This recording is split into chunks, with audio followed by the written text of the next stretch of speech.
It is the 200th episode, and I promised you guys a guest that has never been on before. Many of you predicted The Rock, but finally, I have to admit that The Rock did not return my millions and millions of messages. But that's okay, because we have a rock in this sport, a rock in this industry, a legend so strong that even the word legend doesn't seem strong enough. He is an absolute fabled folk hero, a 3-time Angler of the Year, a man who has inspired countless generations of anglers. The one and only Billdance joins me this week on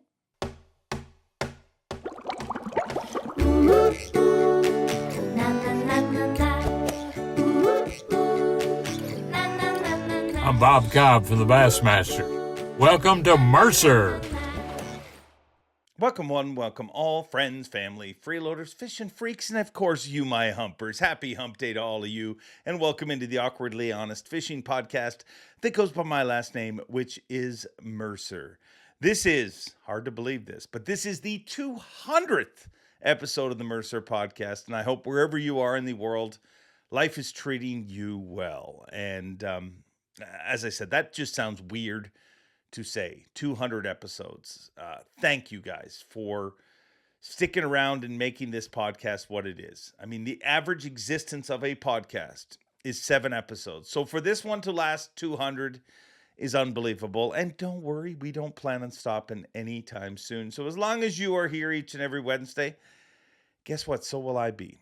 We got a very special show, a very special guest as promised.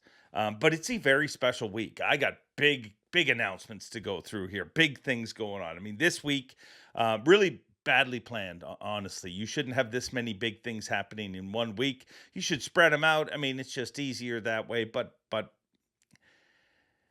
easy isn't fun, I guess. First thing we got to talk about is a brand new podcast in your life. Officially unofficial kicked off this past Monday on the Bassmaster channel on bassmaster.com.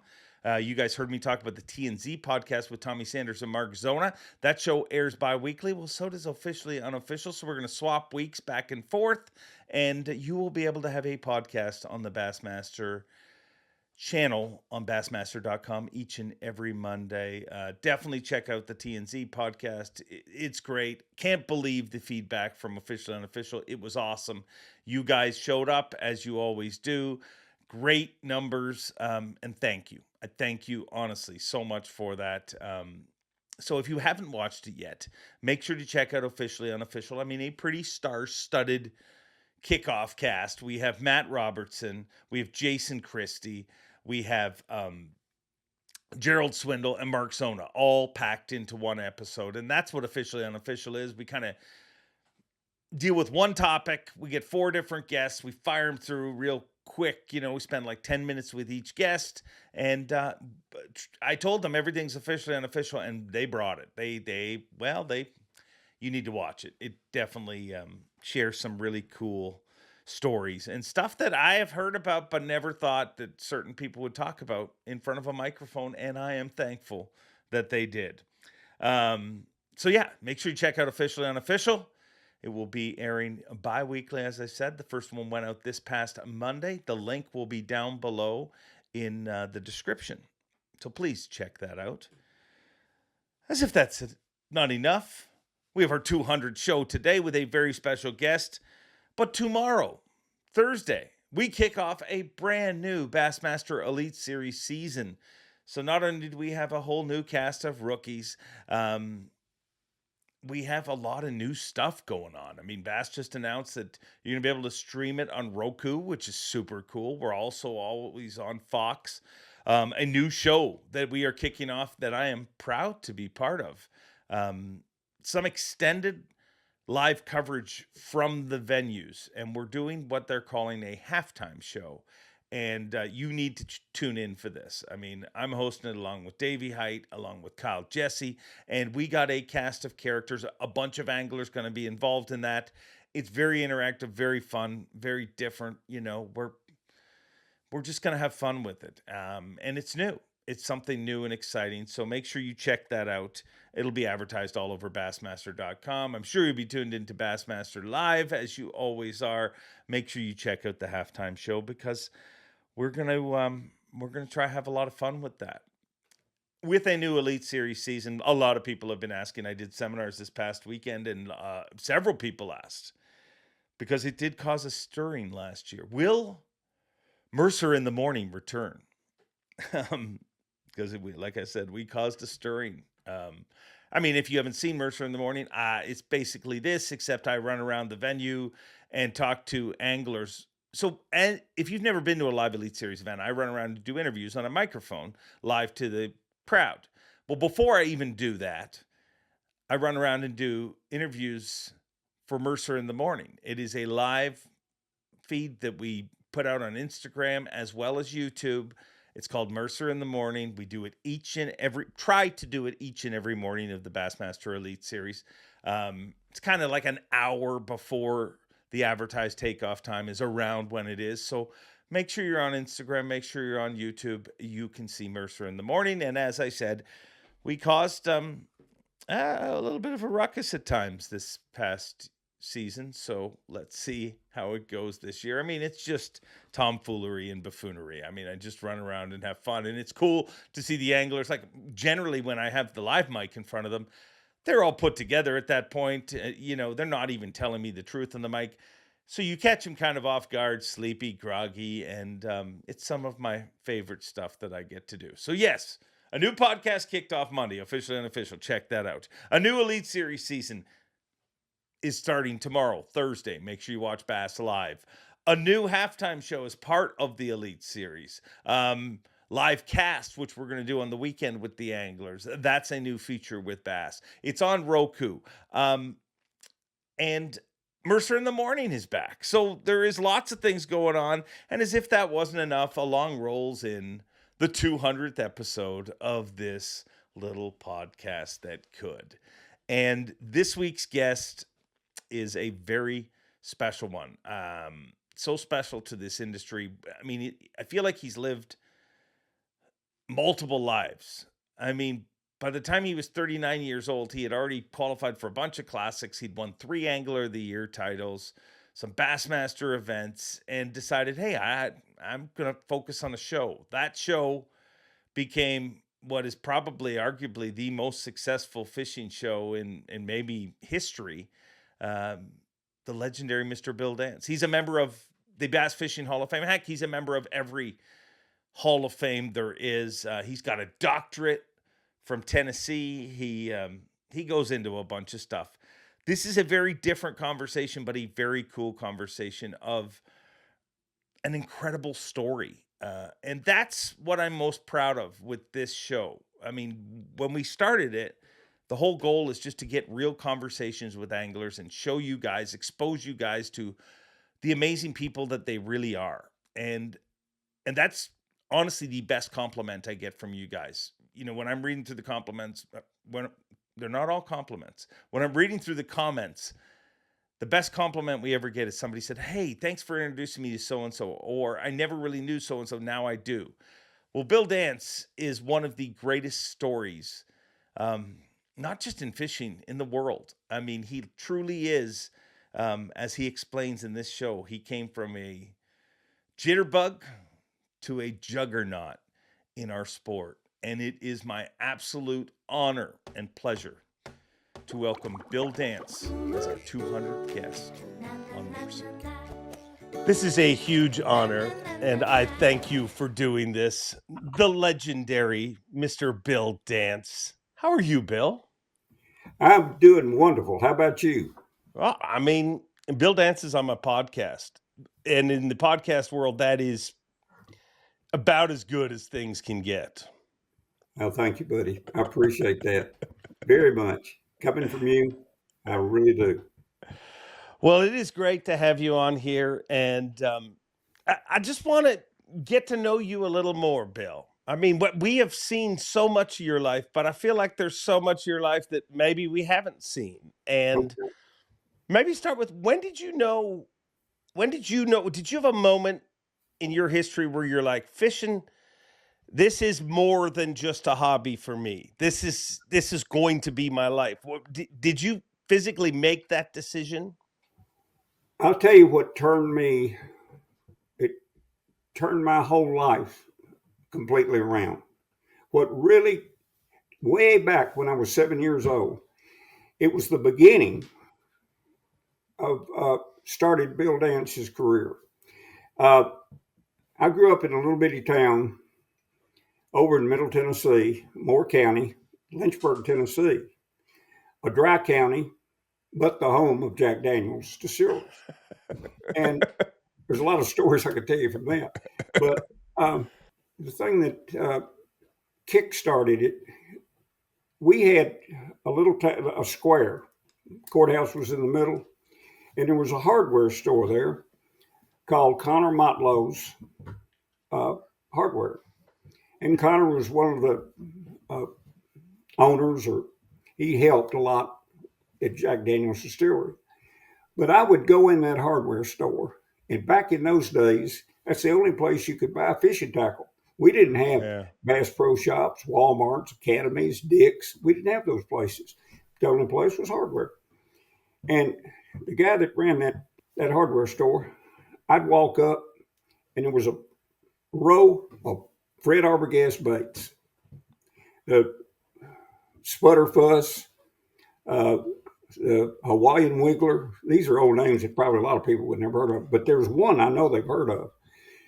It was made in 34. I didn't see it till much later, but it is still on the market today, and it still sells. In fact, I got a call from one of my sponsors who sells that. He said, "Would you do a show on this bait?" I said, "I'd love to."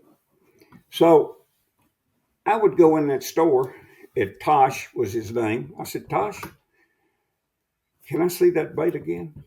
He said, "I got it right here." And he'd open a cabinet, a glass cabinet, and he'd take it out and he'd hand it to me. And I'd look at that bait every which way, shape, form. And I said, "I got to get that bait. I just got to have that bait." Well, he was too big for me to steal it. He'd kill me. So I took it back to him. And I was 7 years old. Of course, I ran around on the square, waded up and down Mulberry Creek. That I learned a lot about fish and moving water from my granddaddy, who was a doctor and taught me a lot about how fish see and how fish hear that will come into play in what I'm fixing to tell you. So the town would close a half a day, one day a week. People would go play golf or whatever that is, and they'd go work in their garden, mow their yards or whatever. But every Wednesday afternoon, grandmother and granddaddy and I would go fishing. And grandmother would spread a big quilt. My granddaddy bottom fish for red ears, and I'd tag along. So this particular day, I'd been down on the creek, and I ran up to the house, which a good baseball player could throw a baseball in it from up grandmother's front porch. And she said, "Your granddaddy is going lake fishing today." This was a Wednesday. I said, "He is?" She reached in her apron drawer, and she untied a handkerchief. She opened it. She said, "Open your hand." She dropped 3 silver quarters in my hand. And she said, "Go to town and get that bug bait you want." It cost 75 cents. And I went out of there, I mean, just pew. And I was around the square that we lived just off the square, or they did, or we did. And I ran in and I said, "Tosh, I want to buy that bait." He said, "I put it back where no one else would buy it because I knew someday you'd come in here." Well, I dropped 3 silver quarters on the counter, and he pushed me the bait. I looked at it. Now you're wondering, what is the name of the bait? Well, it was a Fred Arbogast frog-colored jitterbug. Yeah. Still made today from the beginning in 34. I couldn't wait. I ran back to the house, and I got this little flimsy rod I had. It was a true temper, believe it or not, metal rod. I had a Shakespeare reel on it with braided line and a section of catgut, which we call monofilament today. And felt real good. Anyway, couldn't wait to get to the lake. We went to a lake just between Lynchburg, Tennessee, and Tullahoma. It was called Cumberland Springs, a big, pretty sized lake. And it was spring fed. And grandmother put out the quilt, pitched a couple of cold drinks in a spring that came in right there by this big tree that Granddaddy always sat under. And I took off and ran through some bushes on a big point that went out. And I had my Jitterbug on, and I was looking at it. And I turned and I went, good gosh, look right there. There were two bass swimming along. There was one about 2.5 pounds, and another one maybe 1.5 pounds. And I went, oh my gosh. And I got that little rod and I started doing false casts with it. And I let it go. And it was a pretty good cast, but it landed about 20 feet on the other side of the fish. But that was okay. But the one thing that impressed me, when that bait hit the water, both those fish stopped. And they turned in the direction, water was crystal clear, they turned in the direction of that plop. And I said, Granddaddy's right. Fish have an uncanny ability to hear sounds. And so I started moving it. And the sound of a jitterbug goes blah, blah, blah, blah, blah, blah, across the water, blah, blah, had a little big metal lip on it. And I reeled it a little bit, fast forward. I'd move it, they'd move. I'd stop, they'd stop. They could not see it that far. I know they couldn't see it, but they could hear it. Yeah. And I kept blah, blah, blah, blah, blah, blah. And all of a sudden, it was probably 40 feet, 30 feet from the bank. And that biggest bass, which he said the biggest fish in an area are the most dominant. That 2.5 pound bass made a turn and went, I twitched it one time, and he went boom and just blew into it. And right then, everything just went crazy. And I said, good gosh. And I set the hook. I'm trying to reel and pull and reel and pull. But the 1.5 pounds stayed with the 2-pounder hooked. And I could see it all. He was trying to take it. You've seen that many times. Yeah. You've seen it over the years. But this was the first time I'd experienced that. And I said, my gosh, look at this. And I kept reeling in that little rod and drag system. I didn't have a drag on that rod. It was a level line reel. And I got it about 8 feet from the bank. And the 1.5 pounds was still with it. And I just threw that rod over my shoulder and I got that braided line and I just well roped the fish up on the bank. And I got him unhooked. And I just couldn't believe what I'd done. I'd caught smallmouth in the creeks. They pound, Yeah. But nothing like this. This largemouth bass that I fooled into hitting a piece of plastic, that big old metal lip, and those hooks hanging down. And I said, this phony, this fake, I lured those fish out of their world into mine. And I went, golly, that's something special. I mean, that is really special. And I couldn't get over it. And I ran back through those bushes. Granddaddy was fishing. I said, look what I caught. He said, my goodness, what a bass. He said, let me have him. I said, what are you going to do with him? He said, I'm going to put him on the stringer. I said, give me a different stringer. I'm going to carry him up there and put him on in the car. And no, he won't get off the stringer. He won't get off. And I said, are you sure? He won't get away. So we put him in the water on that chain. He said, why are you shaking? I said, my heart's just beating so fast. And I started walking back down to get my rod. And I said, something just happened right then that changed my whole direction in life. I said, I'm young, but somehow, some way, someday, I want to get into the tackle fishing industry. I don't know how I'm going to do it. And that's all I dreamed about. And Wow.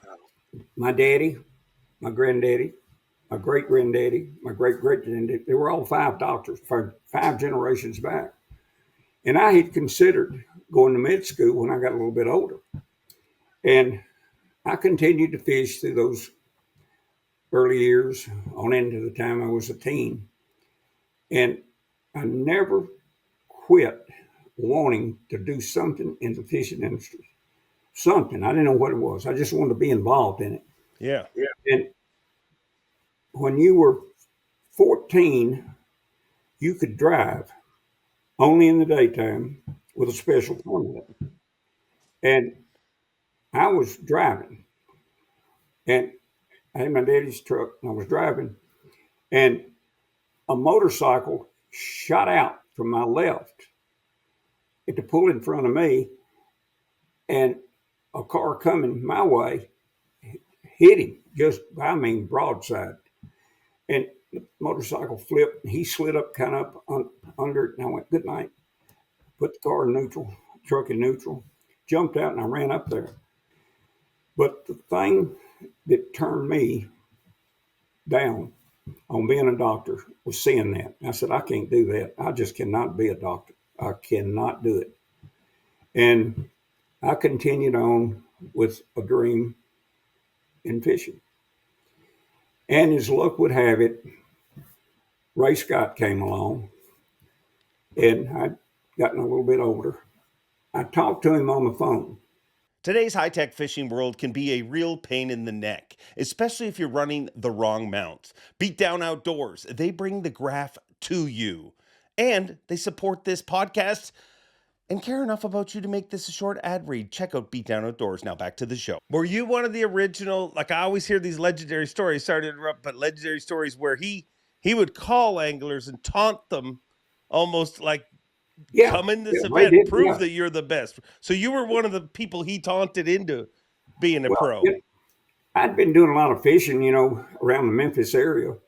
And I'd back long, I'd get on the city bus with worms in my pocket and a fishing pole, and I'd get off at a big park lake we had, Chickasaw Gardens, and I'd sit there on the bank and then catch the city bus back close to home, and I'd skip home. But I continued to fish, continued to fish. I got this call from Ray, and he said, I want you to fish my first tournament. I asked my boss, could I go? And he said, well, your sales are up. And he said, when is the tournament? And I said, they're going to hold it in June over at Beaver Lake, which was about a 5-hour drive from West Tennessee. And he said, let's just see how your sales go. One of his secretary turned and looked at me and winked and said, he's going to let you go. And so a local sponsor, the biggest Ford dealer in the United States, was Hull Dobbs, and it was located in Memphis, way back yonder. And he said, Oakley, Mr. Oakley at Hull Dobbs would like for you to come in. He'd like to talk to you. I got a call. I said, well, who's Mr. Oakley? He's president of Hull Dobbs.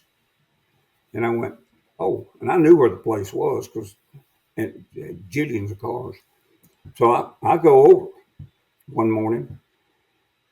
His secretary opened the door, thick green carpet and a gigantic walnut burl desk sitting there.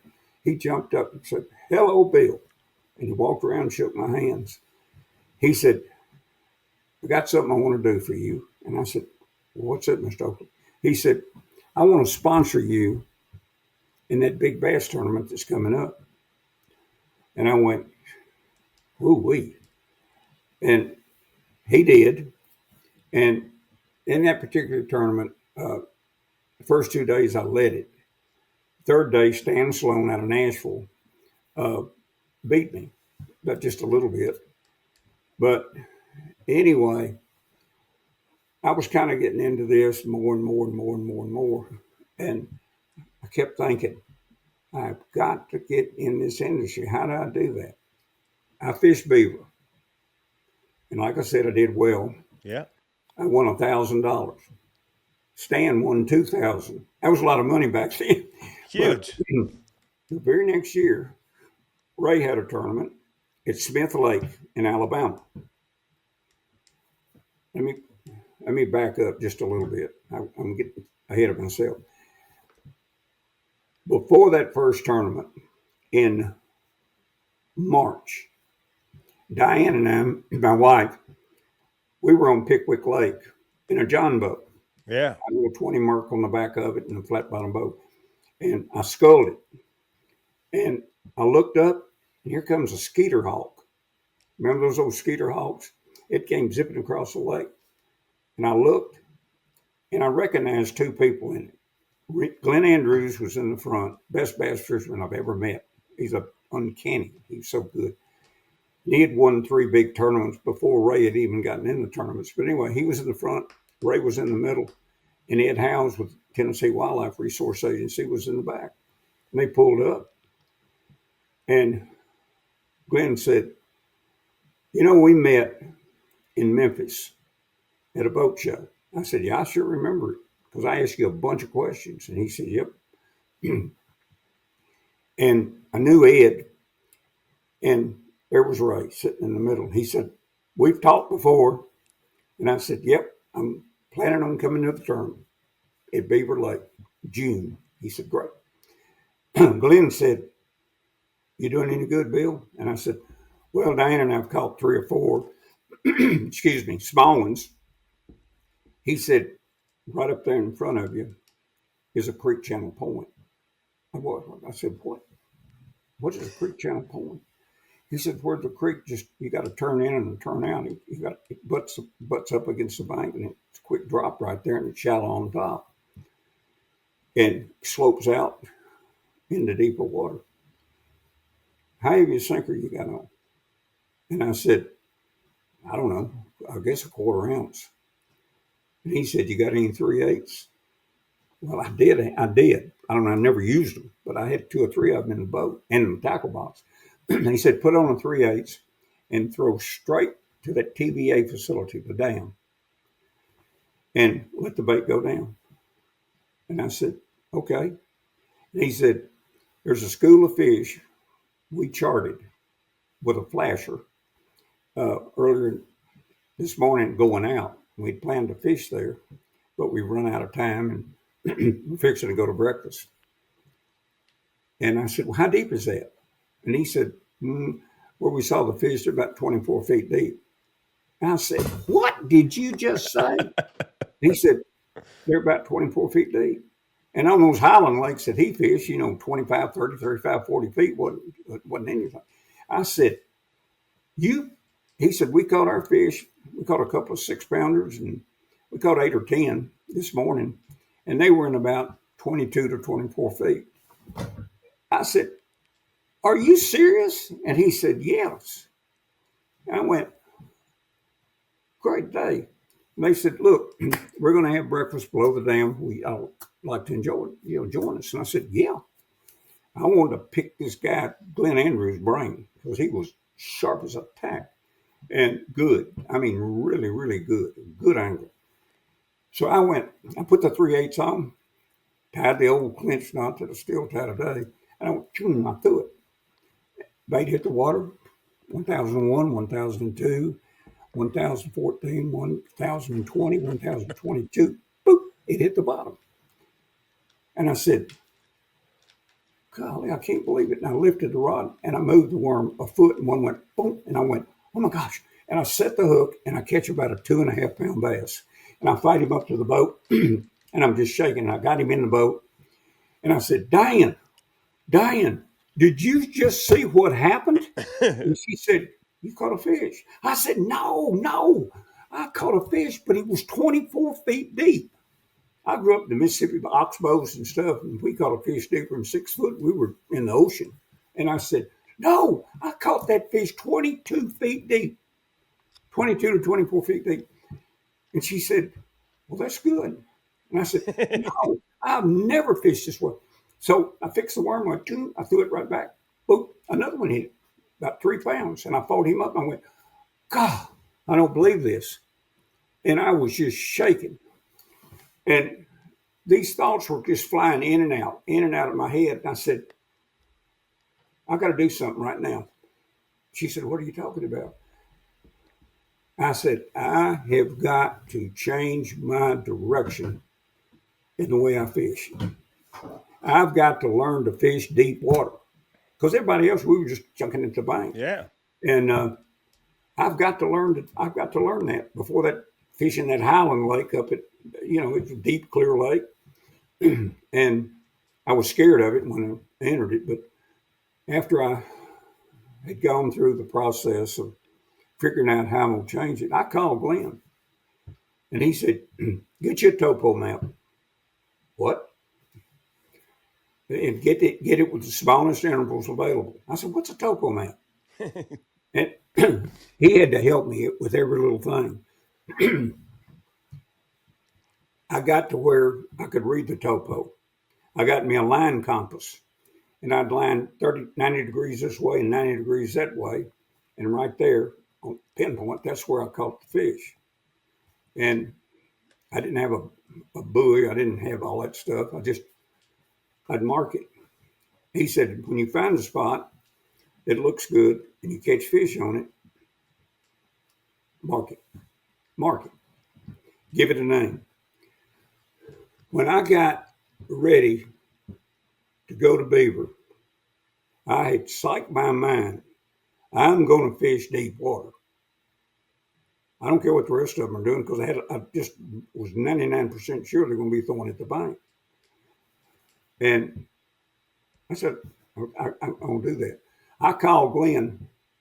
He said, don't worry about catching a lot of fish in your practice session. Look for unusual looking things. Just because the shoreline comes out doesn't mean it's going to change right there. It's going to continue on out. It'll meet something, I'll drop off or whatever. And he said, just idle alone. Prairie Creek Marina is where we were. And that first day of practice, I just turned and went to the back of Prairie Creek. I turned and started up the shoreline. And straight across from the marina was a cove. I turned into that cove and was idling, and I looked. And I said, well, I wonder what that was. It was timber on both sides. There was a passageway that went right through the timber, right to the bank. And I looked at that, and I said, what could that be? It was a logging road. And I turned around and looked the other way, and you could see where it came out. The other side. Yeah, I put on my old favorite blue worm, and I went, whew, I just threw it straight up the middle of it, between the timber lines. And that worm hit the bottom. And as soon as it hit, the line just started moving. I set the hook, and I caught a bass. So I said, wait a minute. Now I had 2 rods rigged up. I had one with a dummy hook that they could take and just swim with, and it'd pull off. And they'd get the worm, but I wouldn't hook them. So I picked that rod up, and I threw it 3 times. I caught 2 more. I had 2 pull off, and I said, there's a bunch of fish right here. And I counted it down to 17. So I went to the other side, nothing.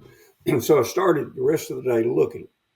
Anyway, I found another place on the end of a timber line that I had found fish. So that day, I found 3 crackerjack spots. And I figured if I could get a limit the first day of the tournament, I could spend, and if I did well, I could spend the next day looking for fish and fishing too. And if I didn't do any good, I could go back to those 3 spots. But I really wanted to save them for the last day. And so I monkeyed around here and there. I caught enough. I was still in second place. So the third day, I had a boy by the name of Troy Anderson from Little Rock, Arkansas. And he said, have you got any fish found? And I said, yep, I do, if they're still there. And he said, well, that's good. So I went to the second spot I found.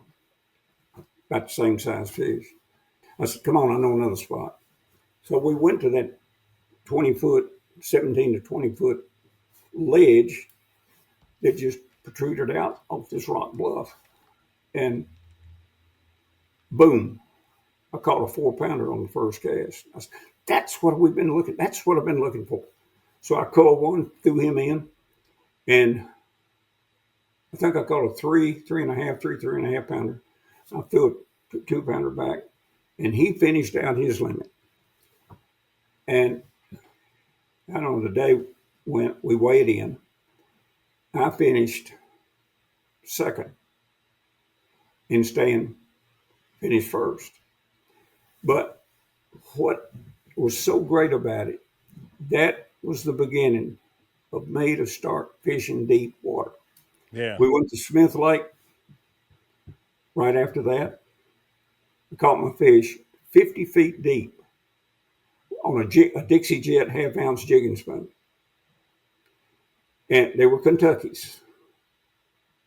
But I moved out and I was in 100 feet of water. But there were 3 trees. I thought it was a school of fish. There were 3 big trees. And I had seen several fish breaking in that area. So I went out there, anyway, put a jigging spoon on and dropped it. That tournament at Smith Lake, I won. Next tournament, I think it was Rayburn that won that tournament.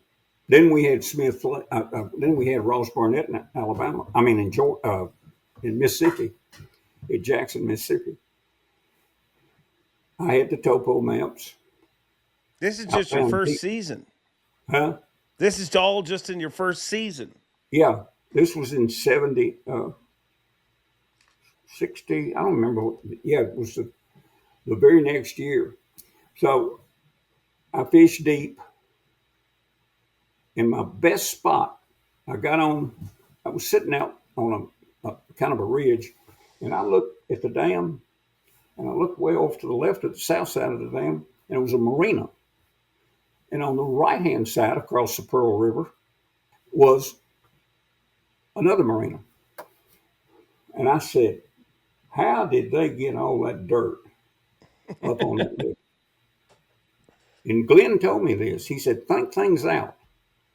So I'll go over there and I start idling. And I idle down the dam, big earthen dam, it's a monster. And I'm out there about 20 feet, 20, it just comes up to about 8 or 9 feet. 20, 8 or 9, 9, 9, 8, 8, 8, boom, right back off into 20. So I make a Yui and I come back out a little bit deeper. And it went up and went right back down. And I said, you know what that is, Bill? That is a road they built to get this dirt up on that levee. I guarantee that's what it is. And I said, there's one here. There'll also be one on the north side across the Pearl River. Well, there wasn't because I checked it. But I pull up on the dam and fish that road bed out to say 20 feet. And I'd catch them from 14 to 18 to 20 feet, just pop, pop, pop, pop, pop, pop, just like that. And that was one of my number one holes. And I won that tournament. After 3 straight wins, wow, Smith Lake, Rayburn, Ross Barnett, I got 3 phone calls in a matter of a week from Ken White at Head and Lure Company. Second call was from Jim Bagley. Old Jim made the balsa baits. Yeah. And the third call was from Nick Cream, the inventor of the plastic worm in Tyler, Texas. And all 3 of them asked me questions. Would I like to go to work for them? A lot had happened since the days at the distributing company. And everything was moving at just unbelievable pace. I took a job. Nick asked me to fly down. Diane, he said, bring your wife. I flew down to Tyler, Texas, up to Shreveport, and they picked me up. We went over to Tyler, Texas. Nick said, I tell you what I want to do, Bill. I want to furnish you a car and furnish you a decent salary. I said, okay. So I went to work for Nick. I worked for Nick, and he would bring buyers and writers in to Toledo Bend or Rayburn, and I'd fish with them a week, Lake Washita, wherever it was. Yeah. But I'd fish with this guy for a day, and then here comes a writer. I'd fish with him. And we had basically mom and pop stores then, Dave. Yeah, independence. Yeah, sporting goods. But these big chains were starting to open up, Crondelet and F.W. Woolworth, and they started buying fishing tackle. Anyway, I went to work. Stayed with Nick for about 2 years. And Charles Spence and Charles owned Strike King Lure Company, was in the process of buying Strike King. And he bought it. And he said, "Okay, what I want to do? I want you to be my partner." And I said, "What do you want me to do?" He said, "Exactly what you've been doing." And I said, "Sounds good." So Charles and I took off. And I owned half of Strike King back in those early days. But I'd get calls from writers and stuff, and Charles would say, "They want me to go." And I said, "Charles, I felt horrible." I said, "No, they don't want you, they want me." It was just horrible to tell him that because I knew it hurt his feelings. It got to the point where it was just bothering me to do that. But I know what I was doing would help the company tremendously. Yeah. Charles, he never changed, and I just dreaded to tell him I'm going off for a couple of fishing trips, and you got to stay there and make the baits, Strike King spinner baits, the diamondback worms, and all that other stuff. After a period of time, just kind of knocking around trying to figure out and I called Cotton Cordell. He said, "What are you doing?" I said, "Nothing, Cotton. Why don't you come over here?" And I went to work for Cotton, doing the same thing that I was doing for Nick. But in the meantime, working for Cotton, he called me one night and he said, "You know something, Bill?" He was like a daddy. He was a great, great guy. He said, "We need a fishing show." And I said, "I know the perfect guy for it." He said, "Who's that?" And I said, "Jerry McInnes." Because Jerry and I were rooming together some at the tournaments, and I wouldn't be doing TV today had it not been for McInnes. And I'd hold up a scoop it camera, 16 millimeter. I'd shoot him, hand him the camera, and he'd shoot me. And we'd do a talkie on the set. "Well, here we go down the lake. Ha, ha, ha. Oh, look here, Jerry is pulling into a point right here. Oh, good. I hope some fish are there." As you can see, Jerry's putting on one of his favorite plastic worms. It was a talkie. Yeah.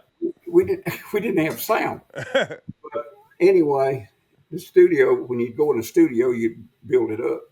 But anyway, in that time, I was working boat shows. AFMA was coming on, or AFTMA, now it's ICAST. I met people like Claude Turbyville with Bomber Bait Company, Jody Gregg with Whopper Stopper Bait Company, Bill Norman, Cotton Cordell, Carl Lawrence. And from there, TV was going. I was doing local in the Memphis market.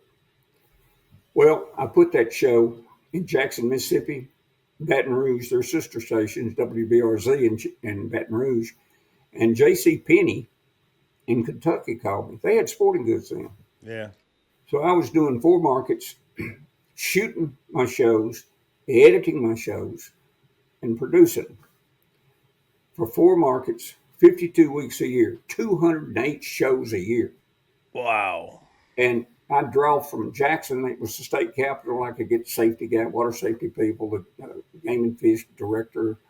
Even the governor was a big group. Got the governor, and then went to Baton Rouge, same thing, state capital. I could pull from that, but I could pull from local fishermen. Well, I quit after a period of time.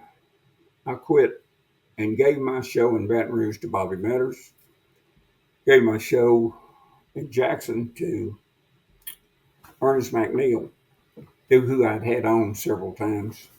And I quit Paducah, but I kept Memphis. And I got a call from advancers in St. Louis, and they said, "Hey, we'd like to syndicate your show. I said, what do you mean? We'd like to put it in 50 network markets across the country. I said, well, good night. That's something. And so I did that. It went from 50 to 90 network markets. Wow. And it was outdoors with billdance. And I got a TV guide one day, or the paper, and I looked at it, and it just said outdoors at 2:00. I said, well, they didn't run us today. So I called Don Starks in St. Louis, and I said, what? They didn't run us today. He said, they did, but they've changed the name. They only have so much room, so they just put outdoors. And I said, well, I got to do something about that.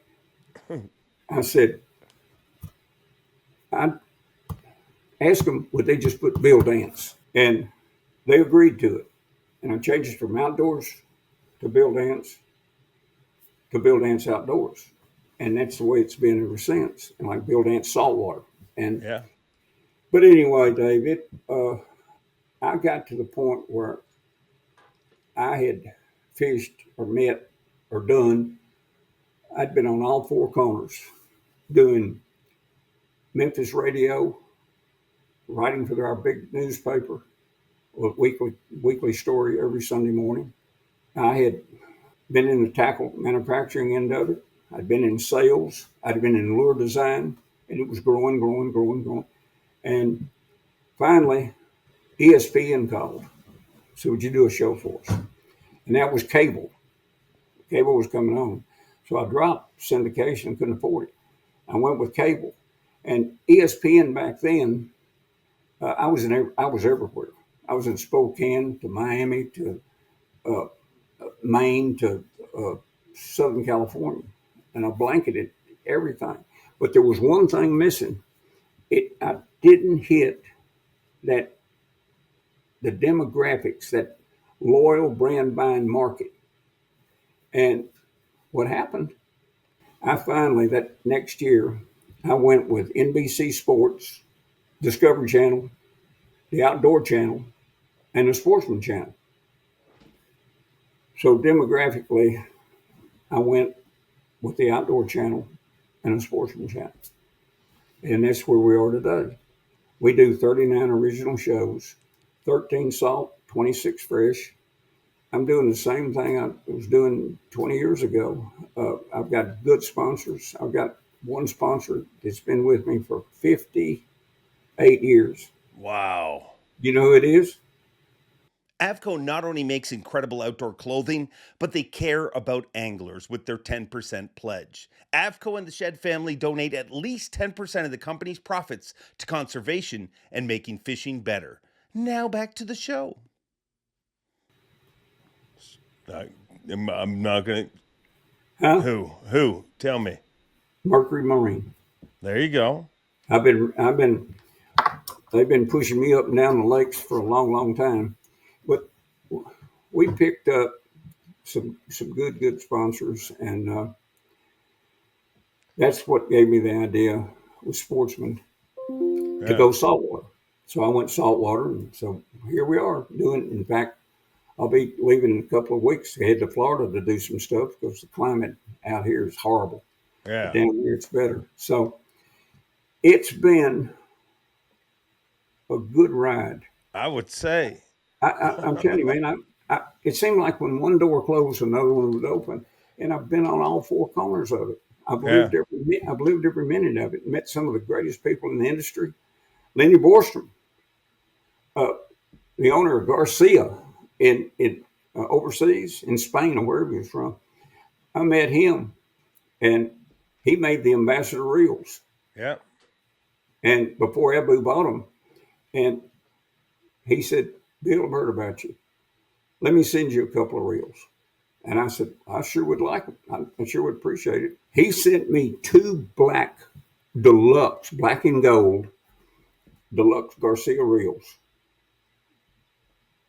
And he had my name engraved on them. And I've still got, I lost one, but I've still got one of those reels to this day. Wow. doing what I'm doing, had it not been for uh, that little fish and race tournaments, I doubt seriously I'd be where I am today. Everything I wanted and everything I hoped for developed into a career, from a Yeah. hobby to a profession. And when I'm fishing, regardless of what I'm doing, is the happiest day in my life. I dearly love it. I fished yesterday in a northeast wind and a light rain, and I carried a buddy of mine from Memphis State. He's a coach, and a guy I do some commercials for. We caught one bass this long, and we caught 50, 2.5 to 4.5. And we just had, and I just hated it that it was getting dark. I just wanted to keep going. So But you still love it just as much today? oh golly, yeah. That's I wake wonderful. up. I'm hard to get up sometimes. Boy, if I'm going fishing, boom, I'm out of bed and I'm ready to go. I get ready, everything ready. I lay my clothes out I'm going to wear. I've got the baits that I'm going to try on this particular lake. And yeah, I get excited about it. I love the happiest times when I'm on the water. I really am. I've just It's a gift.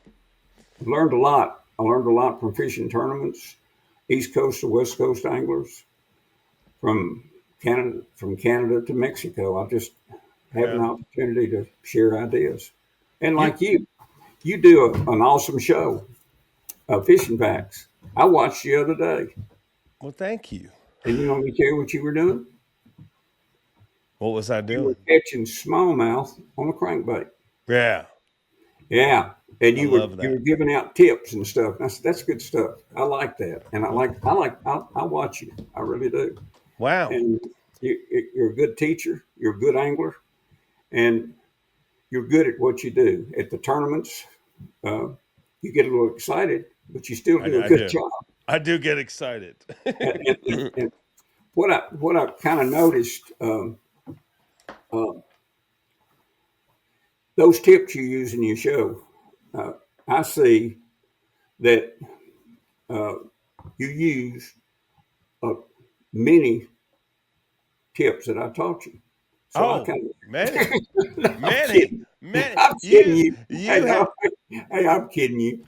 no. Uh, You've inspired. I mean, you're. I think if you could spend all day watching Outdoor Channel and every fishing show. It's all been inspired by you. You know, you and just a handful of others. Jerry McInnes, obviously, yeah, um, the lenders, so many people that came along. But it's truly amazing what you guys have built. One of the things that you became famous for along the way was bloopers. And we've all loved seeing the Bill Dance bloopers over the year, but I've wanted to ask you this forever because I know how business works. I mean, there was a few bloopers all of a sudden, and and all of a sudden people wanted more. Did it ever get to a stage where you had to manufacture bloopers, or were those all natural? I'm gonna give you an honest answer. Most of them, nearly all, they were natural, but we added to them to make them play longer. When it happened, uh, we continued to let the camera roll. Before it happened, the camera fortunately was rolling to Yeah. catch the front end and the tail end of it. But that show, blooper show, started. I got a call from Walmart, and the buyer over there said, "Bill, you know the show you shot 2 weeks ago on such and such at Strike King Bait?" I said, "Yeah." Our buyer did not buy enough supply, not enough inventory. And can you do uh, in 2 or 3 weeks show that show a rerun? And Dick Mahan was the guy, and Dick said, "I know how you hate reruns." And it took me a long time to realize a rerun. Most people don't see the first time it ran, but they get to see it the second time. So anyway, I said, "Yeah, I'll do it." What are you going to tell America's biggest retailer Yeah. no? And I did it. I showed. Walmart sold twice as many with the rerun. Wow. And then they called me. They said, it was fall. Can you piece together another show on that bait? I went, oh, no. So I tried. I took it and I threw that thing I threw that bait till I wore the finish off of it. And I managed to catch enough fish to do a half show. And I'm starting to think, what can I do? What can I do? Tony Mack was the producer. I brought it in. I said, Tony, I fished a couple of days, and I can't catch any fish on this bait in this cold water. And he said, let me look at what you got. I said, okay. He said, I know what to do. And I said, do I need to worry about anything? He said, no, go. So out I went. What he did, he looked back through the archives, and he had written in a notebook all these outtakes that had happened over the years with a 2-camera shoot, crazy things. And he said, I put the second half of that show that you did for Walmart that they just had to have on that bait, the bloopers, some outtakes is what he called them. And we aired that show. 2 weeks later, we got a call from Dick Clark Productions in New York. Now, Ed McMahon, who was Johnny Carson's sidekick, yeah, and Dick Clark had a blooper show. Yeah. And he said, can we call Tony? I wasn't in. He said, can we use 4 of your bloopers? And Tony called me, and I said, well, thunder, yeah. I said, man, that kind of publicity on NBC? I said, yeah. Well, we sent them 4 clips. And instantly they called right back, and they said, where do we give us an address where we can mail you a talent check? And I said, we ain't charged. We're not going to charge you. Good night. The publicity from that. They said, no, NBC's policy. We have to pay you. So they paid us $400 a clip, and they wanted 4 more. Well, while all this was going on, Rogan's Heroes in California had a blooper show. CBS came with a blooper show.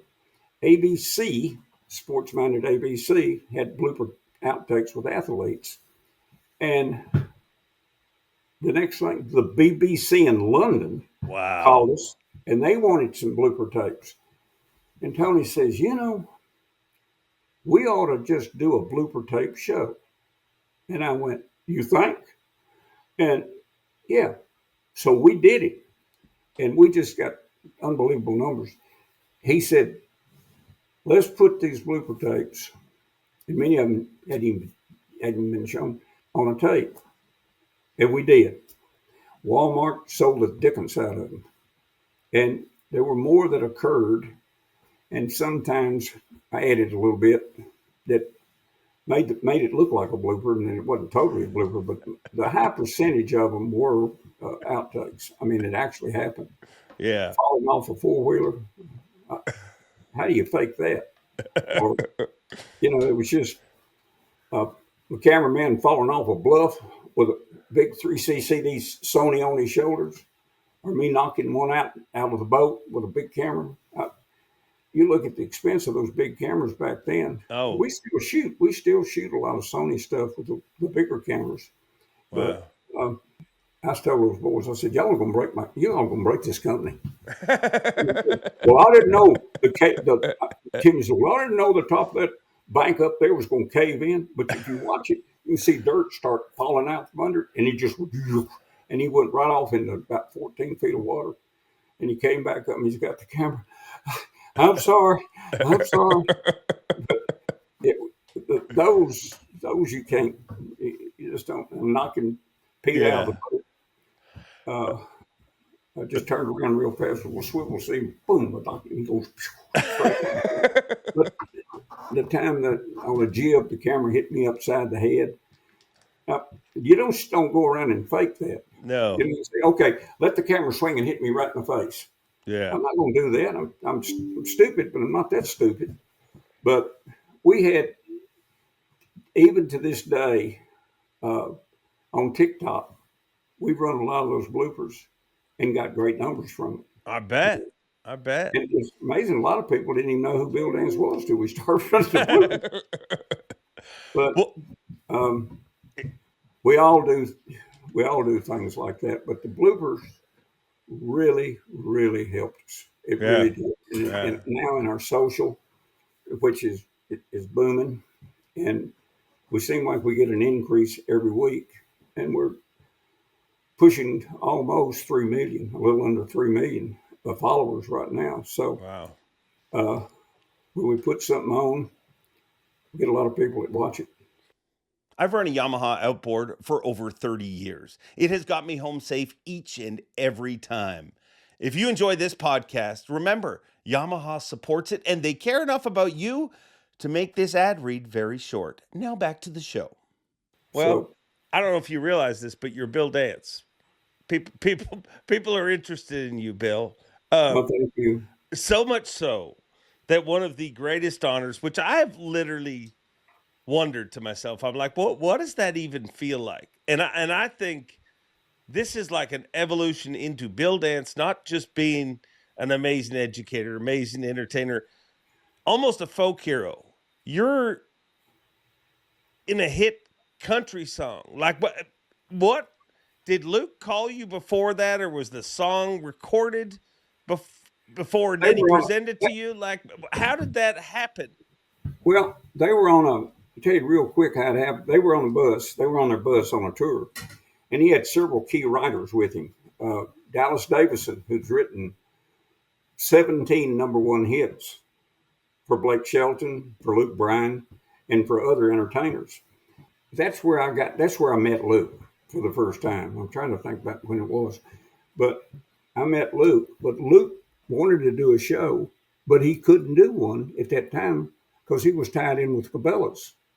But he can now because Johnny owns, Yeah. and I'm with Bass Pro Shop. So the past 2 years, I have been so fortunate. Uh, I got a doctorate degree Yeah. that's only been given one time in 125 years at the University of Tennessee.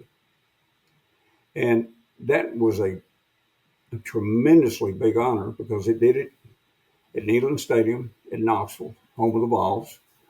And I talked to 1,200 students that were sitting out on the field about dreams. Walt Disney had a record, When You Wish Upon a Star.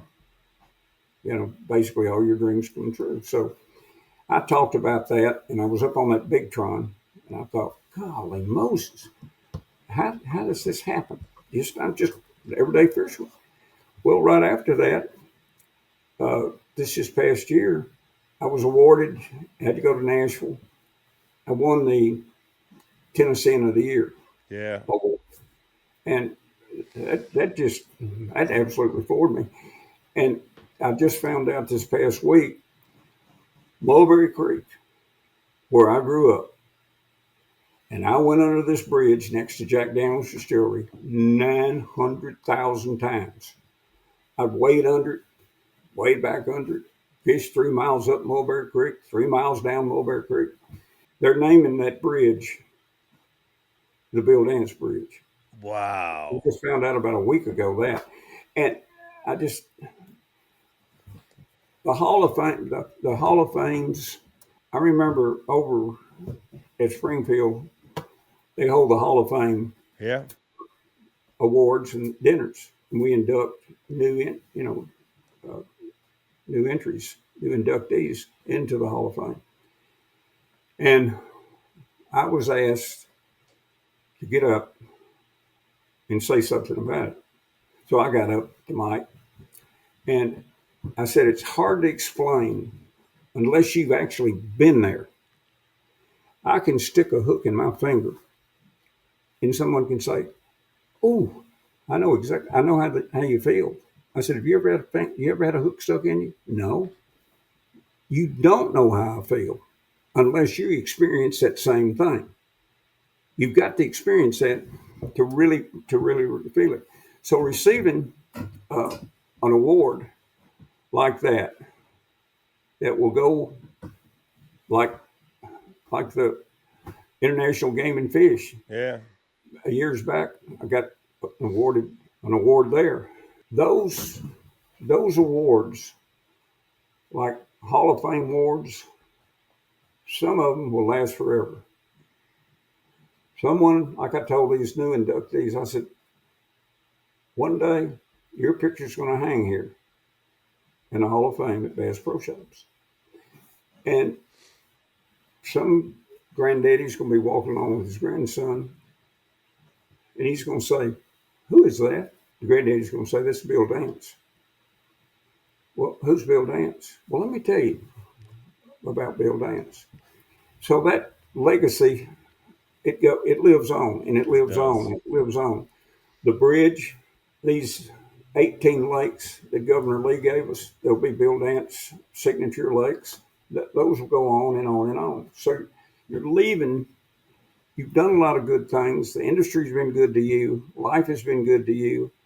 The good Lord up above definitely gave me those two directions in life. Yeah. I caught that first fish on a jitterbug. I'll never forget. And then I guess the other one we talked about was it changed my direction in life. The second one was meeting with Ray Scott, Glenn Andrews, Ray Scott, and Glenn Howe. Glenn teaching me to get out of the shallow water and get into deep water. He said, "There's more fish out here behind you than it is in front of you." And there was a lot of truth to that. I wanted so bad to do good in these tournaments. I would eat, sleep, and breathe them. I'd study my maps, and I'd concentrate on every little detail. And driving down the road, I'd see a ditch, and I had made a U-turn. I'd turn, and I said, the down current side, that bend is where they're going to be, facing into the current on these TVA lakes, and I started fishing a lot. But excuse me, everything has just been a blessing. Yeah. And I would say so. you You went from a jitterbug to a juggernaut in this industry. And what Glenn taught you, you handed off to all of us, thank you. and it really is so thankful for everything you've done, continue to do, and thankful to have you on here. I mean, I could talk to you for days. Thank you, buddy. But I know you have a lot of stuff to do here today, and I don't want to go over our time. But Bill, thank you. Thank you for an industry that you've put on your shoulders and created along with some amazing I other appreciate folks. I sincerely appreciate that. You're a big name in this industry, and to hear you tell me that, it's heartwarming, and I certainly do appreciate it. I know I'll get to see you in March at the Yeah. Bassmaster Classic in Dallas, Fort Yeah. Worth, where it is. Fort Worth, yeah. And they just announced today that next year's is in Knoxville, Tennessee. Back on So, the Tennessee River. yeah, go Vols. Yeah, go. Buddy, I thank you for what you've done for this sport with fishing packs. The tips that you passed along the way have definitely helped lots of people to Well, catch just one more fish. That means a lot. And I appreciate your friendship. And anytime that we can get together, I'd love to do it. And we can go from there. We'll come up with something to talk about. oh, I don't think that's ever a problem. The one and only Bill Dance. All I ever wanted to be is Bill Dance. And there's not just Luke Bryan singing it. A lot of anglers are singing it. Thank you, Bill Dance. God bless you, my friend. Thank you. Thank you, Bill Dance. What an absolute icon and a perfect guest for our 200th show. So thank you very much, and thank you guys very much for making this show what it is. You tune in each and every week, and I cannot thank you enough. I know I thank you every week, but I sometimes think that people think, yeah, he's just saying that. Honestly, thank you for making this show what it is. Please continue to like, comment, subscribe, do all those things that help stroke the algorithm, and keep this show around. And hey, it's a big week. Make sure to tune in to Officially Unofficial. If you haven't already, watch that. Watch the Bassmaster Elite Series, Bass Live, the halftime show, Mercer in the morning, all sorts of things to entertain your time and keep me running around. But honestly, on behalf of myself, my entire family, and everybody that has anything to do with this show, thank you. Until next time, enjoy being, and as always, Bob Cobb, take it away. For watching. Please like, comment, and subscribe, because Bob Cobb of the Bassmasters told you to. You hear?